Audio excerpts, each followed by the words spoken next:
안녕하십니까. 신인근 군사TV 디펜스 브리핑입니다. 자, 오늘도 아주 중요한 군사 무기 관련 소식 알려드리겠습니다.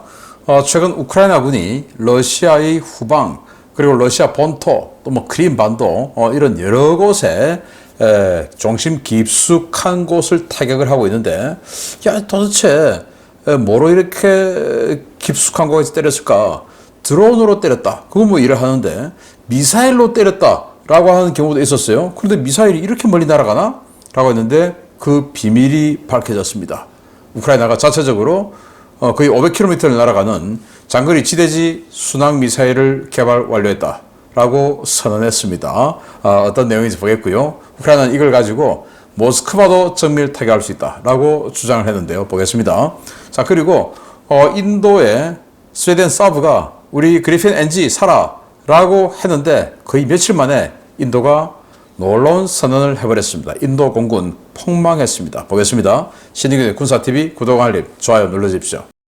5가지 단신을 먼저 보겠습니다. 3M, 뭐 테이프 같은 걸로 유명한 3M이죠. 이게 미군 장병들과의 소송에서 패배해서 무려 60억 달러, 거의 뭐 9조 원 정도를 배상하게 됐다는데 이게 도대체 무슨 소식인지 보겠습니다. 여기에서부터 인도가 P-17A 4세대 다목적 호위함인 마헨드라기리 함을 진술을 했는데 이게 또 무슨 군함인지 보겠습니다. 첫 번째입니다.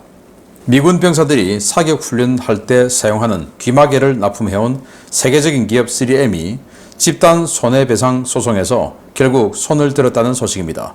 사격 훈련 때 3M 귀마개를 착용했다가 품질 불량 문제로 청력에 손상을 입은 장병들에게 3M은 2029년까지 현금 50억 달러, 주식 10억 달러를 합의금으로 지불하게 되었습니다. 보잉이 주도하고 있는 것으로 알려졌던 미 해군 차세대 전투 공격기 도입 사업 FA-XX 프로그램에 록히드 마틴과 노스롭 그루먼도 경쟁자로 참여하고 있는 것이 확인되었습니다. 공군 PCA 사업을 주도하고 있는 록히드 마틴이 이번 FA-XX 사업까지 따낼 경우 보잉의 전투기 사업 존속 전망이 불투명해질 것으로 보입니다.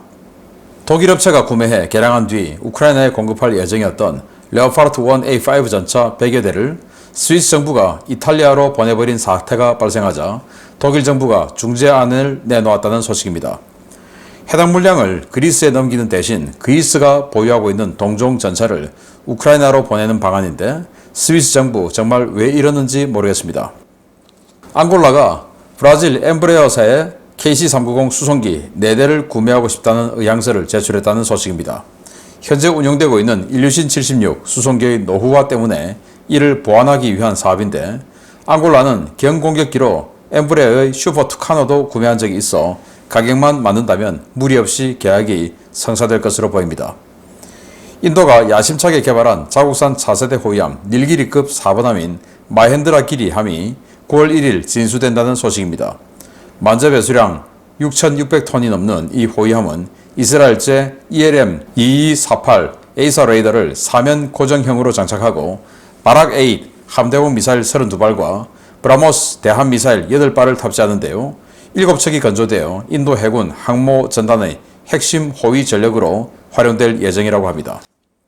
네, 여러분들도 사격할 때 이런 거 껴보셨죠? 문방구 가면 뭐 그냥 주황색으로 생긴 거 있습니다. 그거 이렇게 쪼물쪼물해서 작게 만들어서 귀에다 넣으면 마치 메모리 폼처럼 이게 쑥 늘어나서 귀를 좀 소리를 막아주고 하는 그런 건데 군 사격 훈련이나 이런 데 가면 군에서 이런 거 주고 해서 저도 많이 껴봤습니다. 그런데 미국은 3M에 발주를 해서 이렇게 사격 훈련할 때 끼는 전용의 그 귀마개를 만든 거죠. 그런데 일부 미군 장병들이 나 청력 손상 받았다. 나 그거 껴서 문제 없을 줄 알고 열심히 사격했는데 그래서 지금 내 귀가 이상이 생겼어 하고 소송을 몇 명이 제기한 겁니다. 그러니까 그걸 보던 다른 이 군인들이 나도 이렇게 된 겁니다. 미국은 뭐 소송 한번 하면 정말 어마어마한 징벌적인 그런 배상이 나오는 경우도 봤지 않습니까? 그래서 몇 년간에 걸쳐서 소송해서 결국 3M이 진 거죠. 50억 달러를 2029년까지 당장 주기에는 너무 돈이 많으니까 나눠주고 그러니까 몇 명의 장병들이 나도 해서 지금 이 집단 소송에 참여했는지는 모르겠으나 그들에게 50억 달러를 나눠주고 그리고 추가로 10억 달러어치의 3M 주식을 또 나눠줘라 라는 판결이 내려졌는데, 와, 정말 큰일 났네요. 두 번째입니다.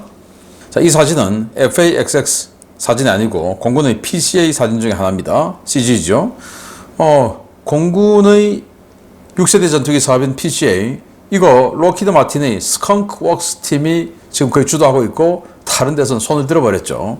그래서 공군은 록히드 마틴이 그냥 먹고 해군도 이제 항모 함재기에 사용하는 6세대 전투기 있어야 되지 않겠습니까? 그래서 F-35로 통일했다가 나 싫어, 우린 따로 할 거야 하고 해군이 또 따로 합니다.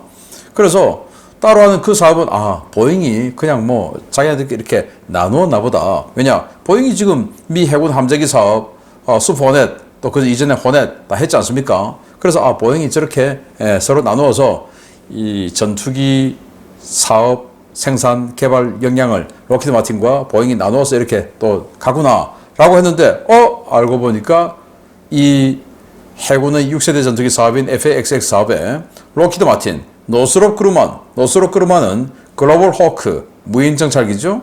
그리고 지금 이 폭격기들 이런 것들을 주로 만들고 있는데, 노스롭 그루만도 지금 여기에 들어와 있고 3파전을 벌이는 거예요. 그런데 만약에 록히드 마틴이나 노스롭 그루만이 이겨버린다. 노스롭 그루만보다는 록히드 마틴이 이길 가능성이 높지 않겠습니까? 그렇게 되어버리면 보잉은 전투기는 끝나는 겁니다. 지금 슈퍼호넷 2025년에 단종하기로 결정했죠. 그리고 F-15EX 지금 완전히 끝물로 지금 그래도 마지막 개량해서 이 바디가 좋으니까 그걸 가지고 끝물로 우려먹고 있는데, 그것도 한계가 있는 거죠. 4세대 전투기니까. 그래서 보잉은 전투기에서 끝날 그런 위기에 봉착해 있다라는 소식 알려드립니다. 자, 이 사진들입니다. 스위스가 레오파르트 1A5 전차 100여 대를 운영했고 이걸 이제 퇴역을 했죠. 그 퇴역한 걸 우크라이나에 좀 주자 하니까 절대 못 줘 하고는 그걸 이탈리아의 어떤 사설 기업에다가 맡겨서 관리를 맡긴 겁니다. 자기들은 땅이 좀 부족하니까 이걸 100여 대를 보관할 장소도 없고 하니까 이탈리아 업체에다가 맡겨서 이렇게 보관을 하고 있는 거예요. 그래서 독일 입장에서는 이거 좀 우크라이나 주면 될 텐데 라고 생각하던 차에 스위스가 이렇게 어깃장을 놔버리니까 고민을 하다가 스위스에게 또 다른 제의를 합니다. 그리스가 이 레오파르트 1A5 이 똑같은 동종의 전차 520대를 운영하고 있으니까 그리스에게 니들이 이거 주고 그리스가 밀어내기로 주면 니들, 즉 스위스는 우리는 분쟁 국가에게는 무기를 주지 않아 라고 하는 그 소신도 지키고, 또 우크라이나는 무기도 지원받고 니들은 소신 지키고 우크라이나는 무기 지원받고 뭐 다 좋은 거 아니냐 라고 제안을 했는데 나름 괜찮은 제안인 것 같아요.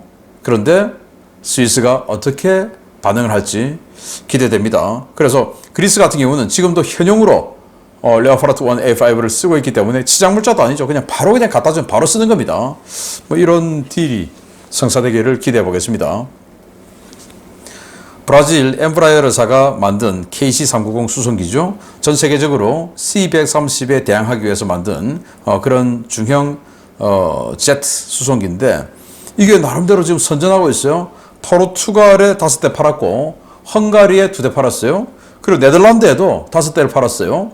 포르투갈이야 과거에 브라질하고 뭐 식민지 뭐 이런 관계 맺고 있어서 뭐 조금 언어적으로 친숙하고 해서 이런 딜이 성립되었구나 라고 이해할 수 있지만, 또 헝가리는 동구권이니까 뭐 금액 때문에 이런 조금 싼 걸 선택했을 수 있겠구나 했는데, 네덜란드 세계에서 제일 잘 사는 나라 중에 하나인 네덜란드가 이걸 또 샀어요. 그래서 이게 꽤 괜찮네. 또 그리스에서 또 협상 중에 있어요. 그러던 차에 앙골라가 우리가 말이지 일류신 76 며칠 전에 박살난 우크라이나 들어오니 그냥 때려서 박살난 바로 그 일류신 76 그거 운영하고 있는데 너무 오래됐어. 그런데 다시 일류신 76을 비롯한 러시아제를 사려고 하니까 제재가 들어와. 제재 받긴 싫죠. 괜히 무기 샀다가. 그러니까 미국제는 사기가 그렇고 또 안 팔 것 같고, 그래서 둘러보니까 브라질이 있네. 그래서 브라질에게 요거 4대 구매 추진하고 있다라는 나름대로 쏠쏠하게 판매하고 있는 엠브라이어사의 수송기였습니다. 자, 인도가 마헨드라 기리라는 배를 진술을 했는데 다목적 호위함 6,600톤급. 여기 보시면 사면 고정형 위상 배열 레이더가 들어가고요. 자, 그리고 함포 있죠. 그리고 바락 함대공 미사일 32발이 들어가고, 이 바락 미사일은 마하 2.5 그리고 100에서 150km 사거리를 가지고, 그리고 자신들의 주장으로는, 또 이스라엘의 주장으로는 탄도미사일도, 전술 탄도미사일도 요격할 수 있다라고 주장하는 바로 그 미사일이죠. 그래서 대공 능력, 그리고 대함 타격 능력은 자신들이 만들어 놓은 초음속 대함 미사일 브라모스 있죠. 그 브라모스 8발, 그래서 초음속 대함 타격 능력, 그리고 대공 능력 다 가지고 있는 멀티롤 호위함을 만들었다. 자, 이 점에서 요새 뭐 6,000톤, 7,000톤 이런 거 다 호위함이라고 하죠. 그래서 우리나라도 뭐 5,000톤, 4,000톤 이런 거 갖고 구축함, 이제 이러는 시대는 조금 우리 한국의 국격이 없는 거 가지고 좀 있는 체 하는 그런 시대는 우리가 좀 지났지 않느냐. 그리고 지금 보면 이란이 2,000톤짜리 가지고 구축함이다 뭐 이런 거 보면 우리 웃기잖아요. 쟤들 봐 이러는데, 우리 과거에 울산급 가지고 구축함이라고 했어요. 그리고 3,800톤인 광개토대왕 아직도 구축함이라고 우기고 있죠. 정말 웃기는, 사실은 부끄러운, 나쁘끄러운 상황이니까 앞으로 우리 뭐 한 6,000톤 이하는 우리 호위함이라고 부르고, 우리도 한 7,000톤 이상을 구축함이라고 하는 이런 좀 이제 우리도 큰 해군을 지향하는 이런 나라가 됐으면 좋겠다 말이 샜는데요. 아무튼 인도가 이걸 7척을 만들어서 한국마음의 호위함대로 쓰겠다라는 건데 잘 되기를 기대합니다. 자, 중요 소식 들어갑니다. 첫 번째입니다. 스웨덴 사브가 인도 정부에 그리핀 NG 전투기 114대를 제안했다는 소식이 무색하게 인도에서 충격적인 소식이 전해져 왔습니다. 인도 정부가 공군의 강력한 반대에도 불구하고 테자스 마크 1A 전투기를 당초 계획의 2배 이상 추가 생산하는 방안을 추진하고 있다는 소식입니다. 신형 전투기 조달 문제를 놓고 인도 정부와 공군이 대립이 심화되고 있는 가운데, 인도 정부가 잠정 보류했던 중형 다목적 전투기 사업 MRFA 사업을 백지화하고 자국산 테자스 마크 1A 대량 추가 생산을 추진 중이라고 셰퍼드 미디어가 현지 시각 8월 30일 보도했습니다.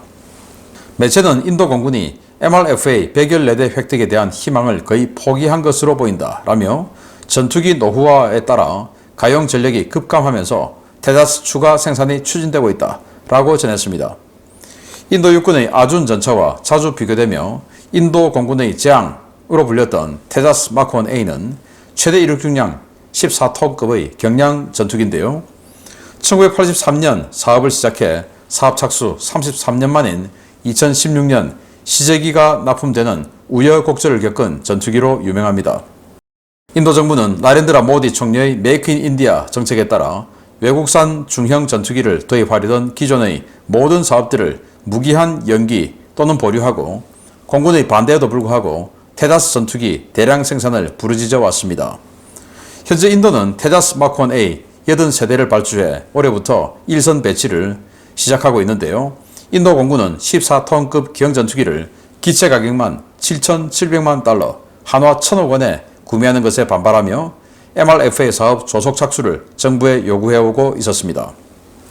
더 큰 문제는 인도 정부가 기존 83대에 더해 50대 정도만 추가 도입한다던 테자스 마크 1A 도입 규모를 100대로 늘리고, 이 생산분에 기존의 이스라엘제 ELM-2052 A사 레이더 대신 자국산 우탐 레이더를 장착하려 한다는 것입니다. 인도가 정부 요구대로 180대 이상의 테자스 마크 1A를 구매해 주력 전투기로 운용할 경우 인도 공군의 작전 능력은 크게 약화될 것으로 보이는데요. 국산화 만능주의에 빠져 소요군 반발을 철저하게 억누르는 인도 정부, 중국과 무력 충돌이라도 발생하면 어쩌려고 저러는지 모르겠습니다. 네, 델타이거로 만든 테자스 전투기, 뭐 보기에도 여기가 또 각이 좀 지고 해서 뭔가 좀 엉성해 보이는 테자스, 개발에 시작이 나온 데까지 33년 걸린 전투기, 망작이죠. 자, 이 전투기의 엔진이 우리 FA-50하고 똑같은 F404 엔진. 그러니까 경전투기 아닙니까?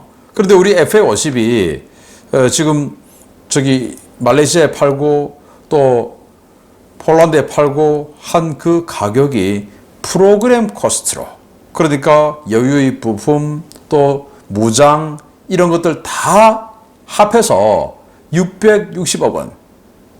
그러면 순수 기체 가격은 400억 원대 되겠죠. 그런 우리 FA50 클래스가 무려 1000억 원. 그런데 이거 지금 말레이시아에서 우리에게 졌죠. FA50에게 못 믿겠다 했었죠. 그런데 이걸 국산화 우리 만들었으니까 무조건 사 해서 공군에게 80세대를 강매시켰어요.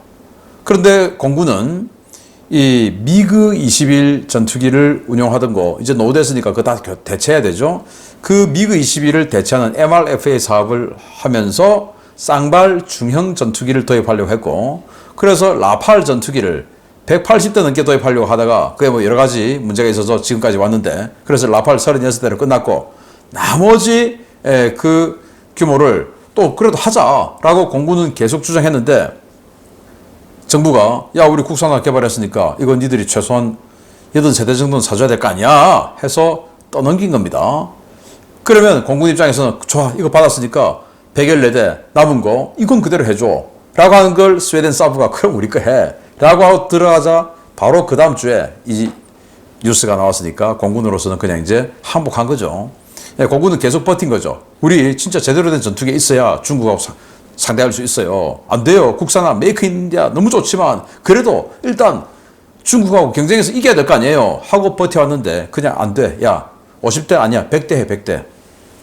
이래서 완전히 이제 MRFA 사업은 끝나버렸다. 이거로 가는데 여기서 더 안타까운 것은 여기에 애초에 만들었을 때 마크 1A의 에이사 레이더 들어가는데 이스라엘제 질화 갈륨 소재로 만든 ELM-2052 에이사 레이더가 장착이 돼요. 이게 한 150km 탐지하고 그리고 64개, 64개의 표적을 동시 탐지하고 그 중에 8개를 동시 공격할 수 있는 능력을 가지고 있는 이스라엘제 에이사 레이더였는데, 야, 우리가 할 수 있잖아 하고는 에이사 레이더를 이렇게 개발을 했네요. 우탐이라고 하는 레이더를 개발했는데, 이거는 또 요즘 21세기 트렌드인 질화 갈륨 소재가 아니고 구형 20세기형 트렌드인 갈륨 비소 소재로 만들었어요. 구형이죠. 그러니까 탐지 거리가 100km밖에 안 돼요. 에이사 레이더인데 100km밖에 안 돼. 그리고 아까 이스라엘제 레이더 원래 있었던 건 뭐 8개 동시 공격, 64개 동시 탐지 뭐 이런 거 있는데 그거 확 절반으로 줄어버렸어요. 4개만 동시 공격하고 탐지 거리도 150에서 100km로 줄어버리고 그리고 그 신뢰성도 알 수 없고 이런 걸 해서 183대를 깔아버린다. 야, 정말 참 국산화 정말 좋은데 중국하고 이제 앞으로 히말라야에서 카라코름에서 붙으면 어떻게 될지 참 암담합니다. 두 번째입니다. 최근 크림반도에 배치된 러시아군 S-400 포대를 초정밀 타격해 화제가 됐던 우크라이나 장거리 순항 미사일의 정체가 넵튠 지대함 미사일의 파상형인 것으로 확인되었습니다. S-400 공격은 예행 연습이었고 모스크바 핵심 군사 시설에 대한 정밀 타격 준비 작업이 한창이라는 소식입니다. 우크라이나가 당초 대함 미사일로 개발되었던 R-360 넵튠 미사일을 지대지 버전으로 개량하고 있으며 이 중 일부 파상형은 모스크바를 사정권에 두고 있다고 임명을 요구한 우크라이나군 관계자가 현지 매체들과의 인터뷰에서 현지 시각 8월 29일 밝혔습니다. 이 관계자는 크림반도 타르칸 쿠트콧 올레니우카 정착촌 일대의 S-400 시스템 타격 작전은 넵튠 미사일의 개조 버전으로 수행됐다라며 이 미사일에는 완전히 새로운 유도 시스템과 추진 체계가 적용됐다라고 밝혔습니다. 이 관계자는 대함 무기인 넵튠을 지상 공격 무기로 바꾸려면 다른 유형의 위성 항법 시스템이 적용되어야 하고 적말 단계에서 적외선 이미지로 표적을 식별할 수 있는 시커 기술과 데이터링크 기술이 필요하다라며 해당 기술들이 모두 완성돼 최근 타격 작전에 사용된 미사일에 적용됐다라고 밝혔습니다. 또 다른 관계자는 우크라이나가 스톰 섀도우 미사일을 인수했을 때 이 미사일에 적용된 디지털 지형 대조 항법 기술을 모방했다고 밝혔는데요. 이러한 기술 덕분에 넵튠 미사일의 개량형은 적어도 비행으로 S-400 포대에 접근할 수 있었던 것으로 보입니다. 넵튠 미사일은 지난해 4월 오데사 인근 해역에서 러시아 흑해 함대의 기함 모스크바함을 일격에 격침시켜 화제가 된 미사일인데요. 기본형이 최대 사거리 280km에 달하는 무기고 기본 설계에 부스터가 포함되어 있었던 만큼 사거리를 연장하는데 큰 어려움은 없었던 것으로 보입니다. 넵튠 미사일은 우크라이나가 현재 모스크바 타격에 사용하고 있는 소형 저속 드론보다 훨씬 빠르고 비행 고도도 낮아 러시아의 현용 방공망으로는 대응이 매우 어렵다는 평가가 나오고 있는데요. 머지않은 미래에 러시아 국방부 청사가 넵튠에 얻어맞았다는 소식이 들려올지도 모르겠습니다. 넵튠, 우크라이나 국산 지대 함미사일이에요. 지상에서 군함을 공격하는 지대 함미사일. 넵튠입니다. 자, 이걸 가지고 개전 초에 모스크바함이라고 하는 이 러시아 최강 순양함을 격침시켜버렸죠. 자, 그런데 여기다가 넵튠이 이렇게 미사일이 이렇게 있고 뒤에 부스터가 있습니다. 부스터를 더 크게 만들면 어차피 부스터 있는 스타일로 설계가 됐으니까 이걸 더 크게 만들면 사거리 연장하는데 무리가 없죠. 그래서 이 지대지 용도로 만든 이 넵튠 개량형이 부스터가 얼마나 커졌는지는 알 수 없으나 500km 정도 날아갈 수 있는 것으로 보입니다. 왜냐? 모스크바도 타격할 수 있다라고 하니까. 그럼 모스크바까지 거리 계산하면 500km 이상이 되겠죠. 그리고 스톰 섀도우 미사일을 영국으로부터 대량으로 받았고 그 스톰 섀도우를 이 전투기에 인테그레이션 하는 그 과정에서 스톰 섀도우의 기술을 좀 들여다볼 수 있었던 것 같습니다. 그래서 스톰 섀도우의 위성 항법 장치, 또 지형 추적 장치, 그리고 마지막에 이 적외선으로 타겟의 형상을 감지하고 내가 애초에 지시받았던 그 형상하고 맞나를 비교하면서 들어가서 때리는 정밀 타격 방식, 이런 걸 스톰 섀도우를 통해서 습득하고 여기다가 적용한 것 같다라는 거죠.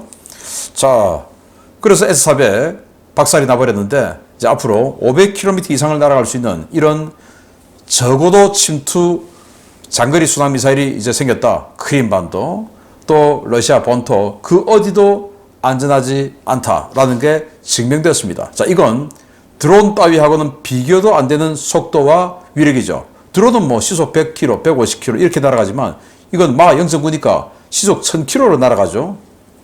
그리고 드론만큼 저고도로 날아가죠. 그러니 이게 얼마나 위력적이겠습니까? 또 위력은 탄도중량 한 250kg 정도 되니까 거의 뭐 다리 같은 건 한 번에 끊어버릴 수 있는 이런 또 위력이 되죠.